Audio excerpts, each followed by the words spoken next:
How many seconds can you keep your sanity within? How long can you keep your eyes open when sleep begins to win?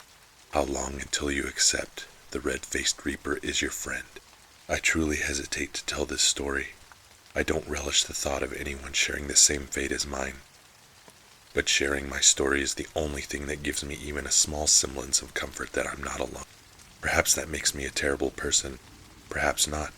But if you stick around long enough to find out, it'll be worth your while. But let's begin where this all started. My family and I had recently moved from a small town into the city for my senior year of high school. It goes without saying that I was absolutely not on board with the move. I was shy, reserved, and to say I wasn't very good at making friends would be the understatement of a lifetime. Finishing out the most awkward year of my adolescence was going to be hard enough without having to go through the difficult landscape of the high school experience in a giant city, navigating new cliques and social dynamics. My first day of school hadn't started off great. It didn't take long to get the new kid moniker, and it took even less time to become the butt of several jokes from the obviously more popular group at my new school. Let's get this straight. It isn't like the movies where the bullies catch you in the bathroom and steal your lunch money, or they corner you on the way home and jump you in the alley. No, it's not that intense. But feeling so alienated and alone, and constantly feeling like the easy target makes for some difficult days. Seeing as how it was my senior year, I must admit that I didn't put too much effort into making new friends. I didn't see the point. This time next year, I'd be off to some university closer to home and trying to resolve the same problem anew. Instead, I found myself spending most of my time at the local library. I love to read, and it just so happened that it was the perfect thing to keep from ever being stuck somewhere I didn't want to be. I'd read anything: fiction, non-fiction, history, westerns, romance, you name it. It was always easy to find my next book because I didn't narrow myself down to one particular genre or topic. I'd just grab the next book on the shelf that seemed mildly interesting. I remember the whole thing like it was yesterday. This particular afternoon was a nasty and rainy fall day. The sky was a deep gray, almost black, with rolling clouds that completely blocked out the sun. The rain was falling heavily, creating a soppy mess of leaves and twigs everywhere you stepped. As was the norm up to this point, I found myself holed up in the library after school. I had just finished up a fantasy series and was looking for my next read, scanning a random shelf in the same section. I don't remember if I was looking for anything in particular, but I could see in my mind the exact moment I stumbled upon something that looked homemade. It was a shoddily put together paperback book that looked like it had survived the apocalypse. The covers were rotted, faded, and torn, and the inside pages felt as brittle as the crackling fall leaves on a dry day. There was no title, no author, no wording at all on either of the covers, but I can still remember the feeling it gave me when I picked it up. It's hard to explain, but it felt heavy, dark, but somehow tempting at the same time. I had this feeling come over me that I shouldn't open it, but that I very much wanted to all the same. I grabbed the book and went and found an empty table before sitting down. I cast a glance over both shoulders to see if anybody was nearby, as if I knew I was looking at something I shouldn't be. When I felt the coast was clear, I flipped open the cover and prepared to read. But I was surprised to find there was no story. Still, I felt the blood in my veins begin to run cold. The pages were completely black, scribbled with some sort of charcoal or thick pencil. On the first page was a barely discernible red dot, but as you turned each page, the dot grew larger. Soon, it was evident that it wasn't just some misplaced dot or red ink splotch, but a deliberately placed object that was given the appearance of coming closer. I soon began to feel trapped by this thing, flipping faster and faster, desperately curious to find out what the object was meant to be. It became clear that it wasn't any ordinary dot, but a face. I fearfully flipped more pages as the features slowly became clearer. The red face had black eyes that glistened darkly, and a mouth full of rotted and blackened teeth that somehow seemed to be smiling and snarling at the same time. I loved horror, and up to this point in my life there was no book that had ever successfully made me feel scared or unsettled, but this one seemed to accomplish the feat in only a few pages. I was genuinely terrified. What was this book and where had it come from? All of a sudden, as if a swift breeze had come in from nowhere, The pages started flipping rapidly, creating a flipbook effect, making the face appear to be coming rapidly toward me. No matter how much I wanted to, I couldn't look away. It arrived to the final page, where the red face took up the entirety of both pages. My skin crawled. It looked so real, like I was staring another person in the face. Yet this thing was no person. I shut it quickly, placed it back in its spot, and ran straight home from the library in the pouring rain, all the while feeling like the image of that awful red face was burned into my retinas, much like looking at a bright light for too long. I arrived home to my mom preparing dinner in the kitchen. My dad seemed to have just walked in from work himself as well. They were happy and chatting carelessly with each other. I ran upstairs and threw my backpack on my bed. It must have been open as all of my books and notebooks spilled out across the bed. I wasn't worried about it. I would need to work on my homework after dinner anyway. The evening seemed a pleasant one, and I was quickly able to put the red-faced villain out of my mind as I sat with my parents and we discussed our days and everything that had happened. I didn't share anything about the library or the book. Frankly, I was just thankful not to be thinking about it, even if only for a few minutes. But I felt this odd sensation each time I closed my eyes, like I could see a small red dot in the distant blackness. I tried not to think much on it. After dinner, I helped my mom wash the dishes and clean the kitchen, and then sat down with the both of them to watch whatever sitcom was on. Not long after, they both ran off to bed while I worked up the energy to go and do my homework. I'd already procrastinated for far too long, so I knew it was going to be a late night. I brushed my teeth and ran through my bedtime routine before sitting on the edge of my bed and trying to psych myself up for the long night of homework ahead. I flipped over my math book and immediately felt the blood drain from my face. There it was. The tattered book from the library lay innocently on my bed. How did it get here?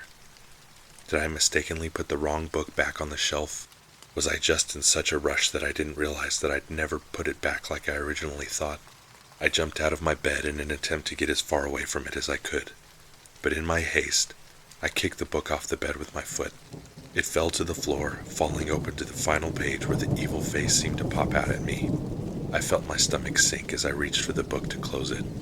Without even thinking twice, I ran to the bathroom, tore the frail, tattered book to shreds, and flushed it down the toilet several pieces at a time until it was completely gone. I felt a sense of relief, but it was easily overcome by the absolute terror of not knowing how the book had made it home with me. What was worse was that face burning itself into my eyesight again. Why did it affect me so aggressively? I distracted myself as best I could, trying to refocus on my homework. But every time I blinked, the face showed up in the blackness behind my eyelids, each time more vivid and more evil than the time before. I couldn't finish my work, and I found myself making a great effort to keep my eyes open longer between each blink, which was becoming exceedingly difficult as the desire to sleep started to overcome me. I don't know when it happened, but I fell asleep, and in what felt like mere seconds, I was awoken to the sound of my alarm. I could feel heavy bags cradling what must have been two very bloodshot eyes. I was in for it today. My homework wasn't complete, but worse than that, my dreams were infested by the seemingly disembodied face that seemed to be mere inches away from mine. I showered quickly, unnerved by the fact that the face did not seem to be fading. Every time I closed my eyes, there it was, face to face with me, as if I was in some sort of alternate plane where only I and this fiend existed. My day was hardly productive. I was late for school. I looked like an absolute disaster. I received lecture after lecture about my incomplete homework assignments, and no matter what I did, the face wouldn't fade. Rather, I began to see the faint outline like an optical illusion when my eyes were open. The kids at my new school who already thought I was some kind of freak probably only had their thoughts further confirmed by my erratic behavior and my zombie-like appearance. I couldn't wait for the day to end. Each time I closed my eyes, I was even more afraid than the last, doing everything in my power to keep them open for even one moment longer. And when I had to close them, I did so as quickly as I could. But even those brief moments were an utter hell. I fought through the rest of the day and rushed home to try to find something that could take my thoughts and hopefully my vision away from this thing. But nothing worked. I ran to my room and stopped in the doorway, horrified at what I saw sitting on top of my bed. There it was, in the exact same spot it had been the night before, just before flushing it down the toilet. This must be some kind of curse. There was no other explanation for what was happening to me with this stupid book. I picked it up and threw it across the room, watching it flail helplessly to the floor, right on cue, opening to the final page. It didn't affect me nearly as much this time, as the face on the pages was only a mere fraction of the fear I felt seeing the real face behind my eyelids. I ran to my bed and laid down, hoping that perhaps I could fall asleep, and that maybe, just maybe, the face would go away this time. But I couldn't even get past 5 seconds of seeing the hideous vision before I was forced to open my eyes again. I sat in my desperation trying to think of anything, but only one thought continued to enter my mind. I needed to figure out how to destroy the book. I looked at it across the room, and after several moments of fighting the urge to blink, I got out of my bed and picked it up. I didn't want to do it, and the thought of seeing that face in any form or fashion more than I already had to was an absolutely devastating prospect, but it was the best option I had. I flipped the cover open again to see the red dot and the childlike scribbles of black across each page. I slowly flipped through the book, and then it dawned on me. The book was some kind of portal with some kind of parasite, where this fiend, this devil, attached itself to the reader. Over the following weeks, I thought of and did everything I could to destroy it. I burned it, threw it in the ocean, put it through the shredder. But like an unwanted pet, it always managed to find its way back home, back to me. Months passed, and then years, and there aren't words to express the kind of unimaginable fear that has grown to become normal for me. My less than stellar social life only became worse, as I couldn't focus even a minute amount of attention to anything other than the darkness that enveloped me each time I closed my eyes. What was worse, the visions had become so bad that I could almost see the red being everywhere I turned. I'd grown accustomed to going minutes without blinking, days without sleeping, but of course, the human body can only take so much. I was always tired, always weak. My energy was non-existent, and any hope I ever had of things ever going back to normal was completely gone the worse things got. I found myself drawing pictures of the monster in notebooks, and coloring all of the empty spaces around it with black crayons. Perhaps it was some kind of coping mechanism I thought would somehow make me feel better. I felt I had no future, and just when I thought things couldn't get any worse, that's when things finally started to change.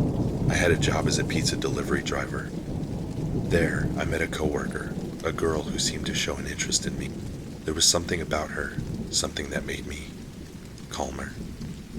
Something that made it just a little bit easier to stop thinking about the monster every moment I was free of blinking or sleep. The more we got to know each other, the more I was able to open up to her. It was no secret I was a little strange, but I'd never shared my ailment with anyone. I mean, who would have believed me even if I did? One day we had gotten particularly close, and I finally was able to break free of the fear of ridicule by telling her what I had been going through the past few years. I showed her my journal, the one with all the drawings of the red-faced reaper, and maybe, just maybe, to see if she could help me through it somehow. She seemed to take it all really well, seemed to think I wasn't out of my mind, but then she abruptly left, claiming the time was later than she thought it was, and that she needed to get home. We didn't speak much after that, and any time I saw her at work it was clear that she was trying to avoid me. Just like everyone else, she must have realized what a freak I was. One day I finally worked up the courage to confront her. I confided in her what her friendship meant to me, and how hurtful it was that she'd turn her back on me when I shared something so personal with her. That's when her demeanor changed. She told me she wasn't avoiding me, but that she couldn't sleep, that she thought she was seeing the monster herself every time she closed her eyes. I was taken aback, confused. I hadn't shown her the real book, only my drawings. I kept the real one locked away so it couldn't get to anyone anymore. In some sort of selfish stupor, I realized that this didn't upset me. On the contrary, it almost made me happy. For so long I felt so alone, but now, she knew what I was going through, and we could go through it, together. That's when it finally hit me. The book I had originally found must have been a copy. It was merely somebody's drawings of the Reaper, something that somebody else created at some point in time, and placed it in the library for me, or anyone really, to see. This spirit, this demon, that lived on the plane straddling dream and reality just beyond our eyelids, lived through the pages of those that saw it. Perhaps it was possible to share this thing, to pass off the burden to another. Then maybe I could be free of it. I made copies, drew more pictures, and put these tiny homemade books in libraries, grocery stores, or just anywhere I could find that somebody might pick it up. More time passed, and I was disappointed to find that it never seemed to make any difference. There never seemed to be any lightening of the load. But as time wore on, I began to feel a comfort that had otherwise evaded me for the better part of my life. Companionship. And I must say that I began to grow thankful of this monster. Maybe he just wanted to be my friend. I mean, he delivered to me something I was never capable of earning myself. People I could relate to, that struggle with the very same darkness that I now struggled with. I began to realize that I wasn't the only one who could see him. But now, thanks to me, there were so many more that could enjoy his companionship and the eventual knowledge that we were all in this together. Despite all of this, I was still frightened of him. Seeing him never became easier to handle. I only knew now that he wouldn't hurt me. He needed me. And maybe I needed him too. But now comes the time of honesty. I'm sure by now you've heard a subtle whisper in your ear, seen a faint red blink in your eye, wondered why you haven't felt quite as alone as you think you are right now. I haven't been upfront with you. I've now shared his story with you, and you've seen him. In fact, you're looking at him right now as you listen to my voice. And now, I have more friends than I ever could have otherwise. I must apologize. In fact, you've probably already begun to hear his raspy breathing. Probably already begun to see him each time you close your eyes. He will never leave you alone. He will never allow you to sleep peacefully ever again. But take heart in knowing that you're not alone, and that thousands, maybe even millions of us now know who he is. And I must say how much comfort it gives me to know how many friends I have now. Go on, share his story, pass it along. It won't take the visions away, but trust me, it'll make you feel better to know that you're part of this great big family you never knew you needed. Forgive me for delivering you to this plight, but know that I'm here for you whenever you need me.